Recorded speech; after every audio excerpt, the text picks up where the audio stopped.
Tiranë thonë këta zhvilluar Tirana. Çfarë zhvilluar Tirana? Ka ardhur Shqipëria në Tiranë. Po pse vjen Tiranë? Ka industri. Ku punojnë njerëzit? Lypsa janë, shitsa, kamarier. Shesin drog, shesin pisike, ka vjedhje. Ku është? Me çfarë bazojnë ta zhvillimin? Ja rritur çmimet e ndërtesave. Për çfarë ja rritur? Kush po i ble? Njerëzit janë pa punë. Kush i ble më? Shqiptarët po ikin për ditë. Ato janë thjesht justifikim edhe shplarje të pastrimit parave. Shteti hesht për këtë punë. Prandaj nuk është hiç e drejtë. Evropa do t'i hapi dyert, t'i hapi urdhër t'i hapi zyrat të ankohen njerëzit, të zgjidhi problemet, sepse po trashen zullumi. Në qoftë se këtë radhë ai Edi Rama do votohet me çfarë arsye nuk e di, po do votohet e do marrë pushtetin, Shqipëria, unë e gjykoj se Shqipëria do vejnë në katastrofë. Të mos gëzohet as Bashkimi Evropian, as ata që do të votojnë Edi Ramën. Edhe Sali Berisha, po Edi Rama që është në pushtet dhe që pretendohet të marrë edhe nga sondazhet gjoja, do marri shumicën.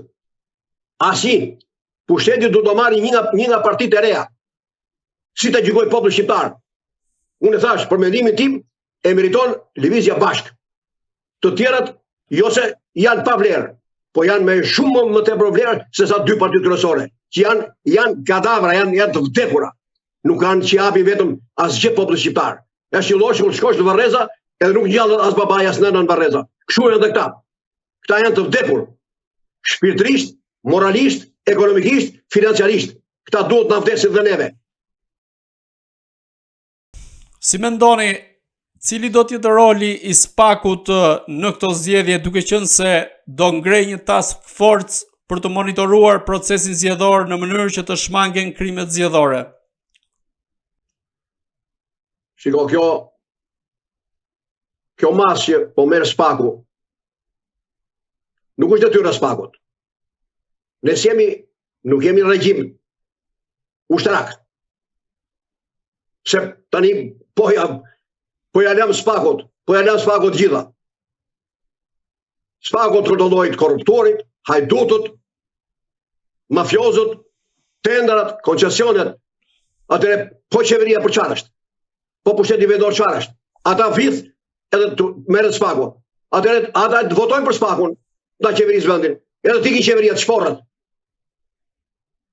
Edhe perëndimi që i ka dhënë këto udhëzim SPAK-ut, kontrolloj, jo se s'duhet të merret me këto probleme, po duhet dikush, një organ shtetëror ta akuzoj, një parti politike duhet të bëj akuzë të SPAK-ut, jo të shkoj SPAK-ut të shpërndahet.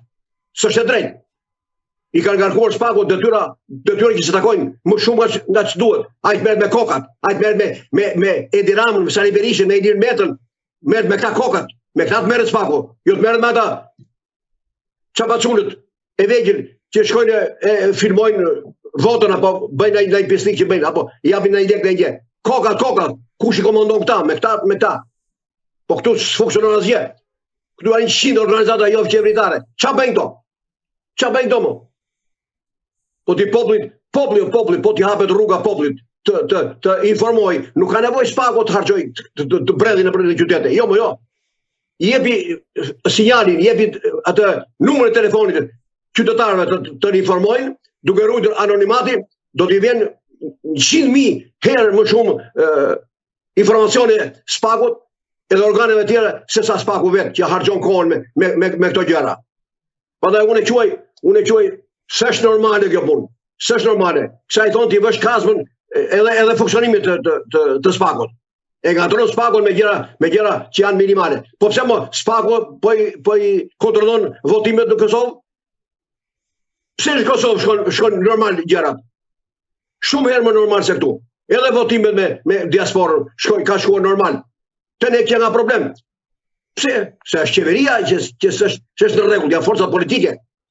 Këta tallon tash, shkoj SPAK-ut. Çfarë shkoj SPAK-ut? PDPS e kanë marrë votimet. Njëra është në pushtet, tjetra është në opozitë. Ka marrë fund kjo punë. Por partitë e reja do të teprojnë në një deputet. Po teprojnë, po lan këta. Po dhe s'ka nevojë të t'i bëhet kaq rivlerësimi i madh SPAK-ut, kontrolloj ato zgjedhjet. Unë kështu e gjykoj pretendime. Këtu ka marrë fund, se këtu s'ka shtet ligjor. Këtu ka vdekur, shiko. Po ças Spaku më. Po këtu ti ke kontrollin lart shtetit, ka dalë jashtë loje.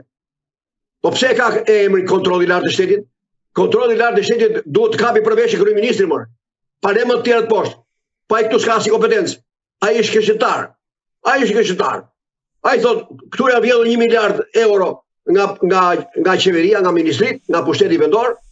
Ai kryeministri ja fal, nuk e çon atje. Po çfarë është kjo? Atëre pse ekziston ky? Ai një temë që ka dhe opozita këtë. Iku kjo. Po kemi edhe një avokat të popullit neve. Unë e kam quajtur avokat të djallit. Ku është ky avokat i popullit?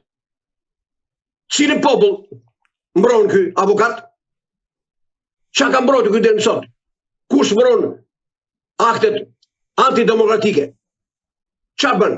Si sa një fjalë ky avokat i popullit kur gjykata kushtetuese anti-shqiptare mbrojti ligjin e listave të mbyllura. Pra i mbylli gojën.